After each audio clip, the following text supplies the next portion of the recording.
بسم اللہ الرحمن الرحیم۔ حضرت صالح علیہ السلام پارٹ 2۔ بہرحال حضرت صالح علیہ السلام کی مغرور و سرکش قوم نے ان کی پیغمبرانہ دعوت پر نصیحت کو ماننے سے انکار کیا اور اللہ کے نشان معجزے کا مطالبہ کیا۔ تب صالح علیہ السلام کے دربار میں دعا کی اور قبولیت کے بعد اپنی قوم سے فرمایا کہ تمہارا مطلوب نشان اونٹنی کی شکل میں ہے، اونٹنی کی شکل میں یہاں موجود ہے۔ دیکھو، اگر تم نے اس کو تکلیف پہنچائی تو پھر یہی ہلاکت کا سامان ثابت ہوگا، اور اللہ نے تمہارے اور اس کے درمیان پانی کے باری طے کر دی۔ ایک دن تمہارا ہے اور ایک دن اس کا، اس لیے اس میں فرق نہ آئے۔ قرآن مجید نے اسے نقت اللہ کی اونٹنی کہا تاکہ یہ بات نظروں میں رہے کہ یوں تو تمام مخلوق اللہ کی ہی ملکیت ہے، مگر سمود نے چونکہ ان کو خدا کی ایک نشانی کی شکل میں طلب کیا تھا، اس لیے اس کی موجود خصوصیت نے اس کو اللہ کی نشانی کا لقب دلایا، ساتھ ہی اس کو لکم آیات ہی تمہارے لیے نشانی کہہ کر بھی بتایا کہ یہ نشانی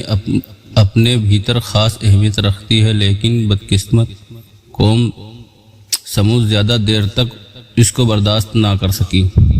اور ایک دن سازش کر کے اونٹنی کو گھائل کر ڈالا۔ حضرت صالح علیہ السلام کو جب یہ معلوم ہوا تو آنکھوں پہ آنسو لا کر فرمانے لگے، بدبخت قوم، آخر اس سے تجھ سے صبر نہ ہو سکا، اب اللہ کے عذاب کا انتظار کر، 3 دن کے بعد نہ ٹلنے والا عذاب آئے گا اور تم سب کو ہمیشہ کے لیے تہس نہس کر دیا جائے گا۔ سمود پر عذاب آنے کی نشانیاں اگلے صبح سے ہی شروع ہو گئی، یعنی پہلے دن ان سب کے چہرے اس طرح پیلے پڑ گئے جیسے کہ ہر شروعاتی حالت میں ہو جایا کرتا ہے، اور دوسرے دن سب کے چہرے لال تھے گویا خوف دہشت کا یا دوسرا درجہ تھا، اور تیسرے دن ان سب کے چہرے سیاہ تھے اور اندھیرا چھایا ہوا تھا، یا خوف و دہشت کا وہ تیسرا درجہ ہے جس کے بعد موت کا درجہ رہ جاتا ہے۔ بہرحال ان 3 دنوں کے بعد وعدہ کیا گیا وقت آ پہنچا، اور رات کے وقت ایک ہیبت ناک آواز نے ہر آدمی کو اسی حالت میں ہلاک کر دیا جس حالت میں وہ تھا۔ قرآن مجید نے ہلاک کر دینے والی آواز کو کسی جگہ صاعقہ کڑکدار بجلی اور کسی جگہ رجفہ زلزلہ ڈال دینے والی چیز، کسی جگہ طاغیہ دہشت ناک اور کہیں سیاہ چیخ فرمایا۔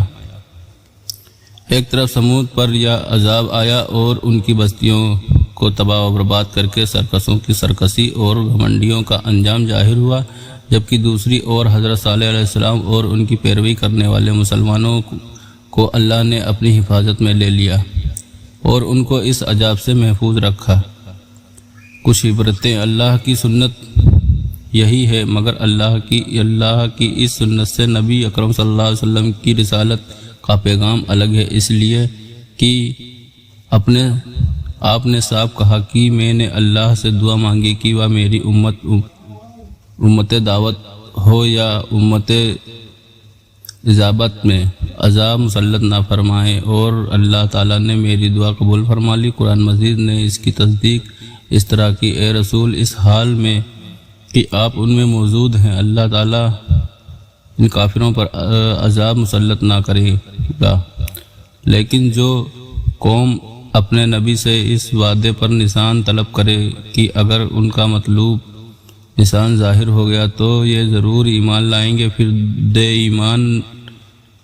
ایمان نہ لائے تو اس قوم کی ہلاکت یقینی ہو جاتی ہے۔ اللہ تعالیٰ جب تک کہ وہ توبہ نہ کر لے اور اللہ کے دین کو قبول نہ کر لے یا اللہ کے عذاب سے صفحہ ہستی سے مٹا کر دوسروں کے لیے عبرت کا سبب بن جائے، یا مہلک غلطی اور نفس انسان خصوصی رفاہیت اور دنیاوی زہا و زلال دیکھ کر یہ سمجھ بیٹھے کہ جس قوم یا فرد کے پاس سب کچھ موجود ہے وہ ضرور اللہ تعالیٰ کے سائے میں ہے